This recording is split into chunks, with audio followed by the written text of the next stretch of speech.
You know, in war, everything can change in an instant. But it's pretty rare to see a nation go from the absolute brink of disaster to a victory that changes history, all in just 6 months.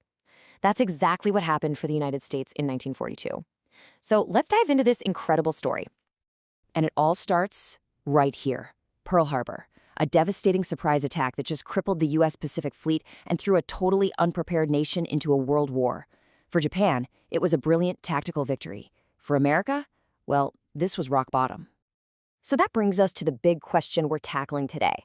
How on earth did the U.S. pull off a recovery that should have taken years and do it in just a few short months? The answer, as you'll see, is this incredible mix of pure guts, brilliant intelligence, and, yeah, a healthy dose of luck. To really get the scale of the comeback, first you have to understand just how bad things were at the start. I mean, this was so much bigger than just one bad morning in Hawaii. Let's start with the human cost of that very first day. 2,403. That's how many American lives were lost at Pearl Harbor, a number that just absolutely stunned the country and woke everyone up for the massive fight that was coming. And you have to remember, Pearl Harbor, that was just the opening act. With the American fleet completely on its heels, Japan launched this lightning-fast blitz across the entire Pacific. And I mean, look at this. The weeks that followed were just one disaster after another for the Allies. The Philippines? Gone. British Malaya and Singapore, this supposedly impenetrable fortress, it fell. The Dutch East Indies, full of oil and resources? Overrun. And then, in a huge shock, Japanese planes did what nobody thought was possible. They sank two of Britain's best battleships, the Prince of Wales and the Repulse, right out in the open sea. It honestly looked like nothing could stop them. So, with all this bad news piling up day after day, America needed a win. Badly. Even if it was just a symbolic one, it was time to hit back, no matter how risky it was. And this is the key thing to understand. This wasn't really about military strategy. This was about psychology. President Roosevelt knew the American people were demoralized. They needed a glimmer of hope, some sign that Japan wasn't this invincible monster. So they came up with one of the wildest, most audacious plans of the entire war. They were going to do something nobody had ever even tried before: launch huge, land-based Army bombers from a Navy aircraft carrier. Think about that. It was a one-way trip. These planes couldn't land back on the carrier. The pilots just had to drop their bombs and pray they had enough gas to make it to friendly territory in China. And just look at this, seeing these massive B-25s change to the deck of the USS Hornet.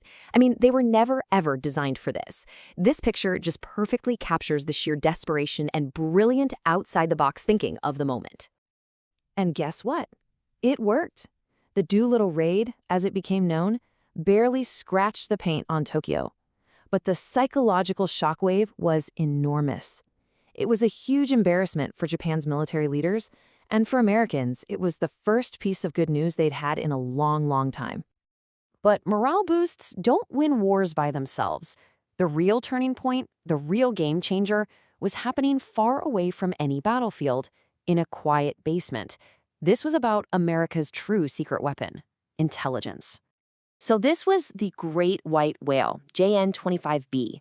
It was this incredibly complex code the Japanese Navy used for all their most secret messages, and they were absolutely confident that it was unbreakable.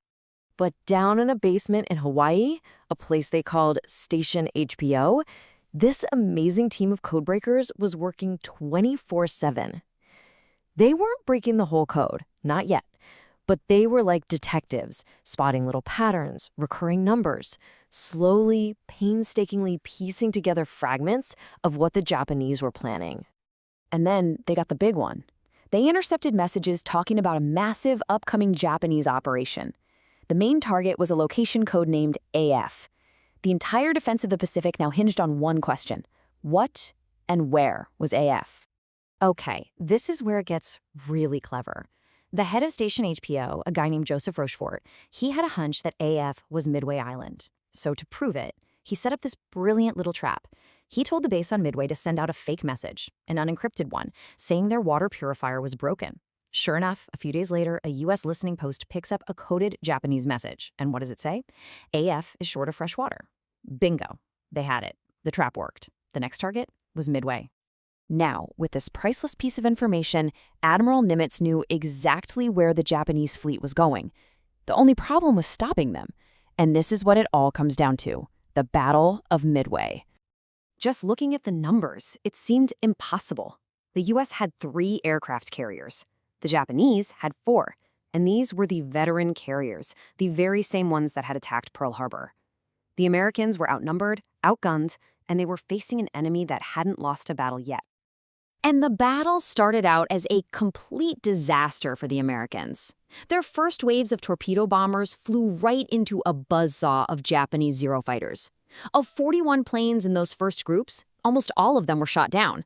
They didn't score a single hit. By about 10:20 that morning, it looked like it was over. Another catastrophic defeat. And then, in the space of just 10 minutes, the entire war changed. It was just the most incredible, unbelievable stroke of luck. While all the Japanese fighters were down low shooting at the torpedo planes, American dive bombers arrived high above, totally unseen, and they found the Japanese carriers at the single most vulnerable moment possible. Their decks were crammed with planes, fuel lines, and bombs, getting ready for a second strike. They were, quite literally, floating powder kegs.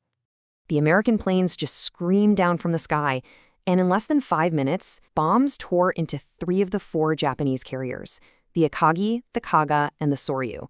They were turned into these massive, raging infernos. It was sudden, it was violent, and it was completely decisive. By the end of the day, that 4th Japanese carrier, the Hiryu, was also found and sunk. 4! In one day, Japan lost 4 of its veteran aircraft carriers, the heart of its fleet. It was a blow their Navy would never, ever recover from. So from the literal ashes of Pearl Harbor 6 months before, the U.S. Navy had pulled off the impossible. The Japanese offensive was shattered, and the tide of the entire Pacific War had turned for good. And it leaves you with this one big question that historians still argue about.